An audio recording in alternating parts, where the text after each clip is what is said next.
আকাশবাণী কলকাতা জেলার চিঠি মালদা থেকে লিখেছেন আমাদের সংবাদদাতা সহেলি মুখোপাধ্যায়। স্বপ্ন তো অনেকেই দেখেন, কিন্তু সেই স্বপ্ন পূরণ করতে যে অসীম ধৈর্য, অবিচল কর্তব্য নিষ্ঠা, কঠোর অধ্যবসায় প্রয়োজন তা কজনেরই বা থাকে। আর যাদের থাকে তারাই হন স্বপ্ন পূরণের কারিগর। তাদেরই একজন হলেন মালদার ছেলে, বলা বাহুল্য মালদার গর্ব, ইংরেজ বাজারের সাত্তারের বাসিন্দা অভিজিৎ চৌধুরী। তিনি সম্প্রতি ইউপিএসসি ইন্ডিয়ান ইনফরমেশন সার্ভিস পরীক্ষায় দেশের মধ্যে নজরকাড়া সাফল্য পেয়েছেন। যে সাফল্যের দৌলতে আগামী দিনে একেবারে দেশের তথ্য সম্প্রচার মন্ত্রণালয় আইআইএস অফিসার হতে চলেছেন তিনি। স্বভাবতই তার এই সাফল্যে যেমন তার পরিবার খুশি, তেমনি খুশির হাওয়া মালদা জেলা জুড়ে। মালদা জেলার বিশেষত উত্তর মালদা লোকসভা কেন্দ্রের সবচেয়ে জ্বলন্ত সমস্যা গঙ্গা, ফুলহর ও কোশি নদীর তীব্র ভাঙন। সাংসদ শ্রী খগেন মুর্মু ভাঙন রোধ করা ও ভাঙন বিধ্বস্ত মানুষদের পুনর্বাসনের দাবিতে ৩৭৭ ধারায় মাননীয় লোকসভা অধ্যক্ষের মাধ্যমে লিখিত দাবি উত্থাপন করেছেন।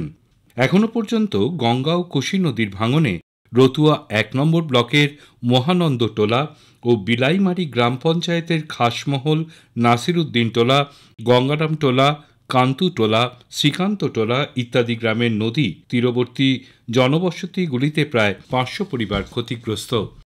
অন্যদিকে হরিশ্চন্দ্রপুর ২ নম্বর ব্লকের উত্তর এবং দক্ষিণ ভাকুরিয়া, রশিদপুর গ্রামে ২০০ পরিবারের অধিক ফুলহার নদীর ভাঙনে ক্ষতিগ্রস্ত। সাময়িকভাবে বালির বস্তা দিয়ে ভাঙন রোধের কাজ শুরু হলেও মিলছে না কোনো সুরাহা। গ্রামবাসীরা স্থায়ী সমস্যা সমাধানের জন্য আর্জি জানিয়েছেন। একদিকে যখন জেলার উত্তর প্রান্তে রতুয়ার ১ নম্বর ব্লকে গঙ্গা নদীতে ভাঙন শুরু হয়েছে, ঠিক তখন জেলার মধ্যপ্রান্তে ইংরেজবাজার ও পুরাতন মালদা ব্লকের মধ্যে দিয়ে বয়ে যাওয়া মহানন্দা নদীতেও শুরু হয়েছে ব্যাপক ভাঙন। বর্ষার শুরুতেই সারা রাজ্যের সঙ্গে মালদা জেলাতেও লাফিয়ে লাফিয়ে বাড়ছে ডেঙ্গুর পরিসংখ্যান। এই মুহূর্তে মালদা জেলার ডেঙ্গু আক্রান্তের সংখ্যা প্রায় ২৩০ জন।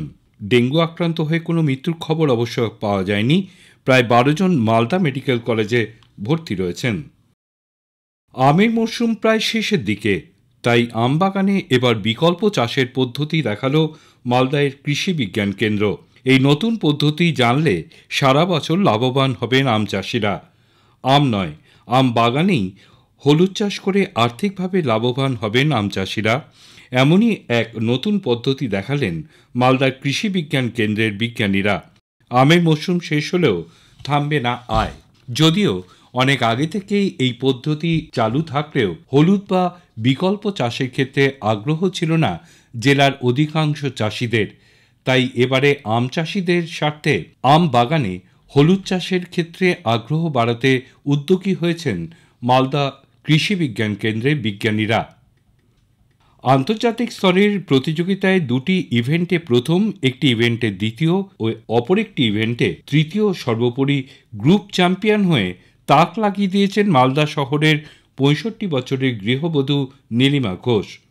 শ্রীলঙ্কা মাস্টার্স অ্যাথলেটিক কমিটির উদ্যোগে শ্রীলঙ্কার মহিন্দা রাজাপাকসা স্টেডিয়ামে ৫ এবং ৬ জুলাই অনুষ্ঠিত হয় ৩৮তম শ্রীলঙ্কা মাস্টার্স অ্যাথলেটিক চ্যাম্পিয়নশিপ ২০২৫ প্রতিযোগিতা। মালদা ভেটারেন্স ক্লাবের পক্ষ থেকে ভারতের হয়ে এই প্রতিযোগিতায় অংশ নেন ইংরেজবাজার পৌরসভার ১০ নম্বর ওয়ার্ডের কালীতলা এলাকার বাসিন্দা এবং প্রাক্তন শারীর শিক্ষিকা ৬৫ বছর বয়সী নীলিমা ঘোষ। মালদার বৃন্দাবনী ময়দানের ভেটারেন্স ক্লাবের উদ্যোগে তিনি ভারতের হয়ে শ্রীলঙ্কা মাস্টার্স অ্যাথলেটিক্স মিটের মহিলা ৬৫ ঊর্ধ্ব বিভাগে high jump, ৮০ metre hurdles, ৫ kilometre walking ও লং জাম্প সহ মোট ৪টি বিভাগে অংশগ্রহণ করেন। এর মধ্যে হাই জাম্পে প্রথম, ৮০ মিটার হার্ডলসে প্রথম, ৫ কিলোমিটার ওয়াকিংয়ে দ্বিতীয় ও লং জাম্পে তৃতীয় স্থান লাভ করেন। সর্বোপরি ৬৫ বছর ঊর্ধ্ব মহিলা বিভাগে ব্যক্তিগত চ্যাম্পিয়নের শিরোপা লাভ করেন তিনি। জেলার চিঠি শেষ হল। মালদা থেকে পাঠিয়েছেন আমাদের সংবাদদাতা সহেলি মুখোপাধ্যায়।